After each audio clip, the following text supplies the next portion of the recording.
नमस्कार दोस्तों, मैं ललन ठाकुर आपकी सेवा में आज ममता नामक कहानी पढ़ाने के लिए प्रस्तुत हूँ। यह कहानी जयशंकर प्रसाद के द्वारा लिखी गई है। तो सबसे पहले हम लोग इस कहानी के विषय में जानें कि इसमें है क्या। तो इसमें है कि ममता नामक एक महिला के जीवन के विषय में टिप्पणी की गई है। ममता एक हिंदू महिला थी जिसके पिता रोहतास दुर्ग के मंत्री थे। रोहतास राज्य था जिसके मंत्री थे। तो आपको जानकर खुशी होगी कि रोहतास नामक जगह से एक प्रसिद्ध व्यक्ति हुए हैं जिनका नाम था शेर शाह सूरी। ये सूरवंश के थे और शेर शाह ने बाबर के पुत्र, मुगल शासक बाबर के पुत्र हुमायूं को पराजित किया। इस प्रकार से बाबर के पुत्र हुमायूं को पराजित कर शेर शाह ने भारतवर्ष में अपनी पहचान बनाई। शेर शाह के पुत्रों को हुमायूं के पुत्र अकबर के सैनिकों ने पराजित किया।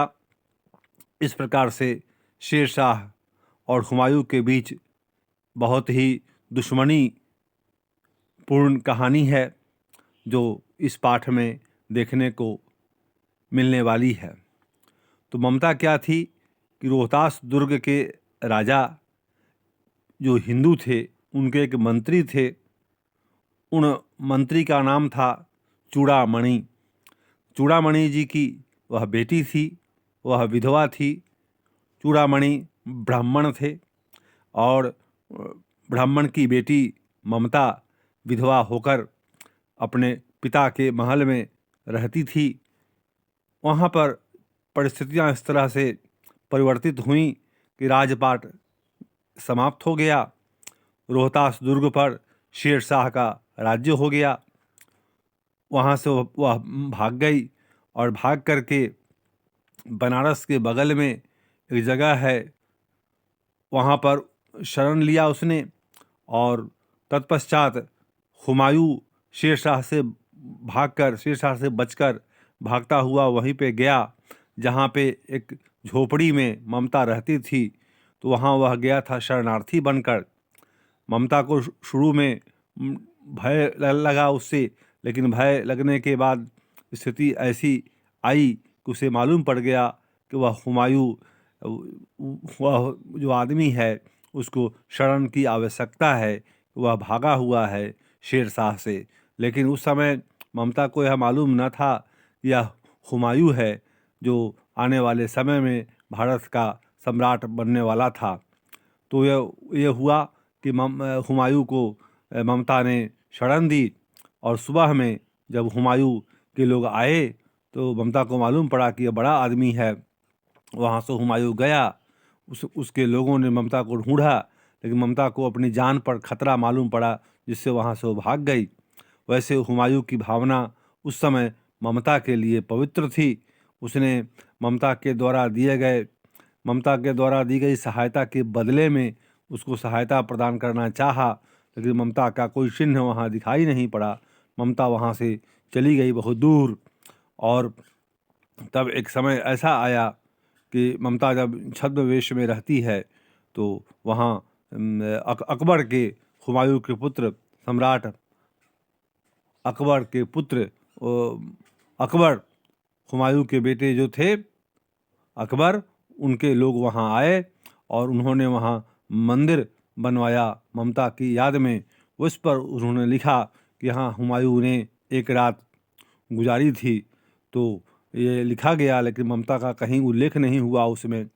तो किस प्रकार से ममता ने अपने ब्राह्मणत्व का निर्वहन किया, किस प्रकार से हिंदू महिला का चरित्र देदीप्यमान बनाया, ये इस पाठ में हम देखते हैं। ममता धन दौलत की भूखी नहीं थी, बल्कि वह स्वाभिमान की भूखी थी। उसे स्वाभिमान पसंद था। इसलिए हम भारतीय नारी का यह उत्तम स्वरूप इसमें देखते हैं। यही इस कहानी की खूबी है। तो महान साहित्यकार जयशंकर प्रसाद, छायावाद के प्रमुख स्तंभों में एक जयशंकर प्रसाद द्वारा रचित लिखित यह कहानी बहुत ही मार्मिक है एवं ऐतिहासिक घटनाओं पर आधारित है। इसकी पृष्ठभूमि ऐतिहासिक है। इतिहास के पन्नों से इसकी भूमिका, इसकी जड़ें ढूंढी गई हैं। तो मेरे दोस्तों, ये बहुत ही इम्पोर्टेंट और यूपी बोर्ड के छात्रों के लिए यह तो पठनीय है ही, या दूसरे साहित्य प्रेमियों के लिए भी पढ़ने के योग्य है। तो फिर हम लोग ये पाठ को पढ़ते हैं, और पाठ को पढ़ने के पहले जो आपकी पुस्तक में उपलब्ध है लेखक के विषय में, इसकी जानकारी भी ज़रूरी है। तो इसको छोड़ के चलना ठीक नहीं होगा, क्योंकि यूपी बोर्ड में शामिल हो रहे छात्रों के लिए हर पंक्ति की जानकारी ज़रूरी है, तभी उनको अच्छा अंक आएगा। तो हम कोई भी चीज़ छोड़ते नहीं हैं। तो इसको देखते हैं। जयशंकर प्रसाद। जयशंकर प्रसाद का जन्म काशी के प्रसिद्ध वैश्य परिवार में हुआ। वैश्य परिवार में 30 जनवरी 1889 ईस्वी को हुआ था। इनका परिवार सुगनी साहू के नाम से प्रसिद्ध था। प्रसाद जी के पिता देवी प्रसाद स्वयं साहित्य प्रेमी थे। इस प्रकार प्रसाद जी को जन्म से ही साहित्यिक वातावरण प्राप्त हुआ। ये उनकी घरेलू स्थिति है। प्रसाद जी ने 9 वर्ष की आयु में ही एक कविता की रचना की, जिसे पढ़कर इनके पिता ने इन्हें महान कवि बनने का आशीर्वाद दिया। प्रसाद जी ने बाल्यावस्था में ही अपने माता पिता के साथ देश के विभिन्न तीर्थ स्थानों की यात्रा की। कुछ समय बाद ही इनके माता पिता की मृत्यु हो गई। इनकी शिक्षा दीक्षा का प्रबंध बड़े भाई श्री शंभूनाथ जी ने किया। सर्वप्रथम इनका नाम क्वींस कॉलेज में लिखाया गया, किंतु वहाँ इनका मन नहीं लगा और घर पर ही योग्य शिक्षकों से अंग्रेजी और संस्कृत का अध्ययन करने लगे। जब आप 17 वर्ष के थे तभी बड़े भाई शंभूनाथ जी की मृत्यु हो गई। इन्होंने 3 शादियां की, किंतु तीनों ही पत्नियों की असमय मृत्यु हो गई। इसी बीच इनके छोटे भाई की मृत्यु हो गई। इन सभी असामयिक मौतों से यह अंदर ही अंदर टूट गए। संघर्ष और चिंताओं ने स्वास्थ्य को बहुत हानि पहुंचाई। क्षय रोग से पीड़ित होने के कारण, क्षय मतलब टीबी की बीमारी इनको हो गई थी। उस समय टीबी की बीमारी का कोई इलाज नहीं था। तो पीड़ित होने के कारण 15 नवंबर 1937 ईस्वी को 47 वर्ष की आयु में इनका निधन हो गया। जयशंकर प्रसाद जी बहुत कम दिन जिए। 47 वर्ष की आयु ज़्यादा नहीं है। तो ये प्रसाद जी ने विषम परिस्थितियों में भी अपने धैर्य को बनाए रखा। आपने स्वास्थ्य को कभी नहीं छोड़ा, आपने स्वाध्याय को कभी नहीं छोड़ा। सेल्फ स्टडी को इन्होंने सहारा लिया। घर पर ही वेद, पुराण, इतिहास, दर्शन, संस्कृत, फारसी, अंग्रेजी और हिंदी का गहन अध्ययन करते हुए हिंदी की सेवा में जुट गए। इन्होंने भारत के उज्ज्वल अतीत को अपनी रचनाओं में चित्रित किया है। प्रसाद जी ने भारतीय इतिहास एवं दर्शन का अध्ययन किया और उसके आधार पर ऐतिहासिक नाटकों के क्षेत्र में युगांतर उपस्थित किया। इन्होंने अल्पायु में ही श्रेष्ठ ग्रंथों की रचना करके हिंदी साहित्य को समृद्ध किया। इनका संपूर्ण जीवन माँ आरती की आराधना में समर्पित था। प्रसाद जी बहुमुखी प्रतिभा के धनी थे। ये कहानी कवि, सफल नाटककार, उपन्यासकार, कुशल कहानीकार और श्रेष्ठ निबंधकार थे। इनकी कृतियाँ निम्नलिखित हैं। नाटक। इनके प्रमुख नाटक चंद्रगुप्त, स्कंदगुप्त, अजातशत्रु, ध्रुव स्वामिनी, विशाख, राजश्री कामना, जन्मेजय का नागयज्ञ, करुणालय, एक घूंट, सज्जन एवं प्रायश्चित आदि हैं। ये सब इनके नाटक हैं जो इन्होंने लिखे। कहानी संग्रह प्रतिध्वनि, छाया, इंद्रजाल, आकाशदीप तथा आंधी प्रमुख कहानी संग्रह हैं।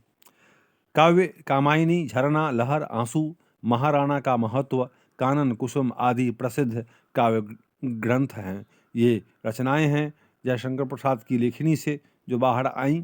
तो मेरे दोस्तों, ये सब कुछ उनकी उपस्थिति दर्शाती है।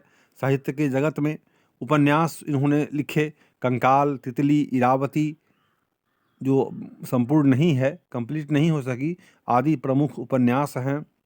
निबंध ग्रह, निबंध संग्रह, काव्य कला और अन्य निबंध हैं। काव्य कला और अन्य निबंध हैं निबंध संग्रह में। प्रसाद जी की भाषा शुद्ध, सरस, साहित्यिक एवं संस्कृतनिष्ठ खड़ी बोली है। एक एक शब्द मोती की भांति जड़ा हुआ है। इनकी शैली के विविध रूप इस प्रकार हैं।